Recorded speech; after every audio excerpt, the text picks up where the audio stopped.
All right, so what I've been seeing now is this half of the cluster, when the lights are on, is not lit up. So I'm going to change the light bulb in that. Kind of like what I did to the cluster, the gauge cluster. And I got that light bulb kit from batty.com. I'll throw the link down below. So what it is since I already have the entire console and dash apart, I figured, well, I might as well just pull this thing out. And there's 3 screws. One there, one there, one there. So one there, one there, one there. And I just gently pulled it out and let it drape down very gently, because that's the screw or the light bulb I need to change out. But I'm going to change them all out in case there's something that's not working somewhere else in this cluster. But what I noticed was while I was doing that, getting that out, and I've seen it in the manuals that I have, is that there's relays and flashers and fuse in behind here. So if anything back here goes, you have to take apart the panel that goes over the gauges and pull this off. I believe it's the panel that goes over the gauges. I'm not sure. I'm going to find out when I go to put it all back together here in a few minutes. But let me get these light bulbs changed out and go from there.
Alright, so now I'm going to go connect the battery and try this out, see what it looks like. Oh, damn it. I lost the light bulb.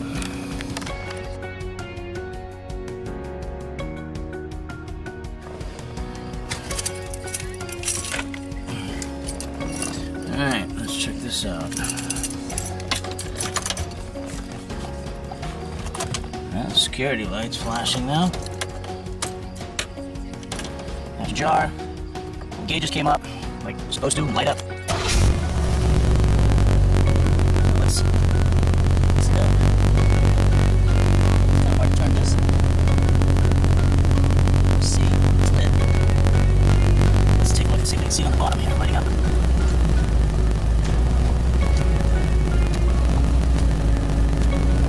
Either one of those bulbs is lighting up. It's staying lit. It's like lighting up for a second and then going out.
it wasn't the stellar fix that I thought it would be.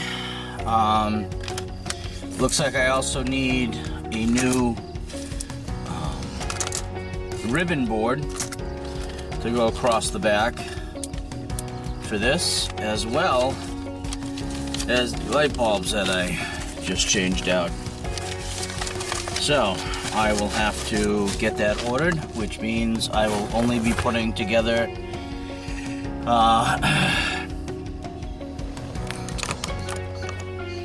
this piece of my console, and of course the console lid. So, alright, onward.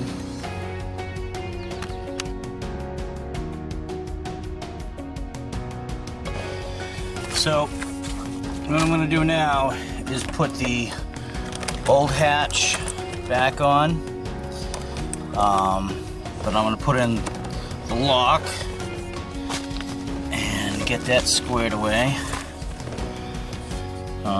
first, and it comes out pretty easy. Well, that piece does.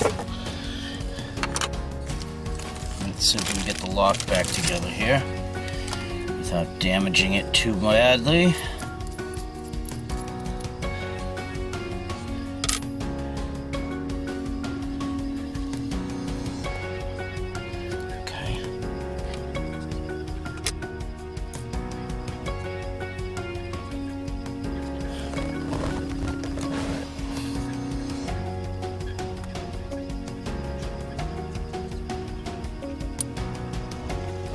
Let's see, which key? There you go.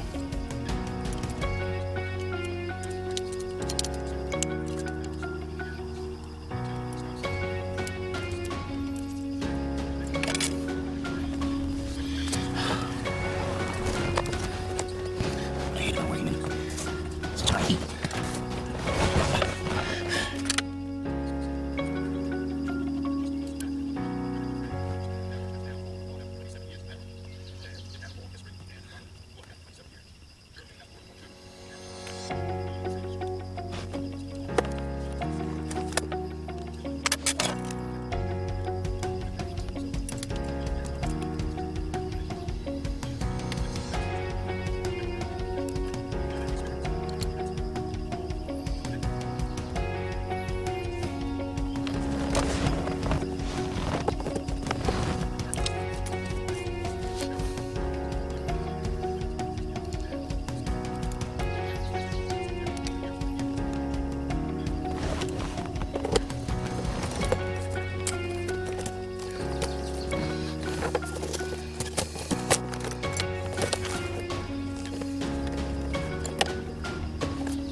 Alright, what I had to do was take a 24mm, because I didn't put the lock back on the panel before I put it in. I had to take a 24mm, put the nut for the lock mechanism in there, and seat the nut with a couple flat blade screwdrivers, and then slide this on and screw it on until it tightened up. And then I was able to get the actual locking mechanism on.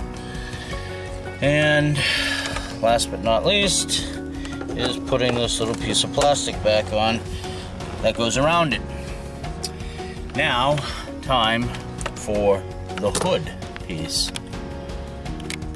So that goes like that and gets screwed on. Center console hatch screws right here. So I'm going to change the position of the camera.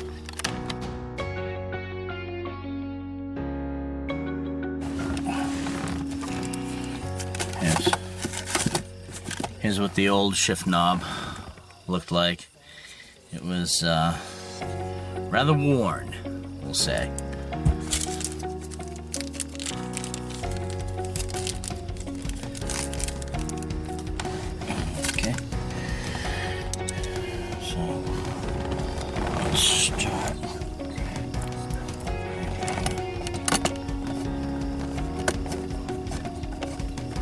I am going to be replacing the hatch lid, so this is just being temporarily attached so that I can, again, once drive this vehicle, have a place to put my arm. So that.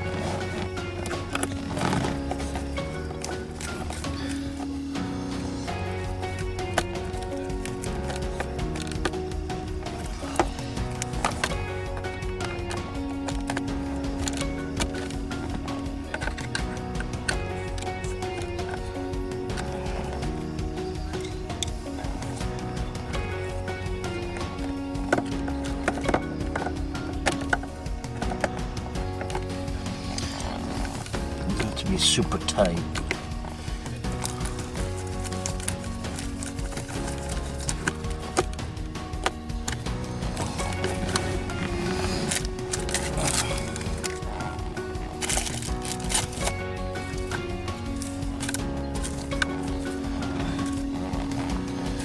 Some fuses here. Okay, so I gotta put this back on the brake pedal. Came off. Not too worried about it. And this ring is for the side molding on the driver's side for the vent that goes to the defroster on the outside of the door. And then we have one last thing here. The wire hookup for the light that doesn't work. And usually you'd tuck that back in there. But since I'm replacing it soon, I'm not gonna. And this is the clip that goes right there and covers over that. Since I'm replacing this, I'm not gonna be going off and getting one. And that is that for today.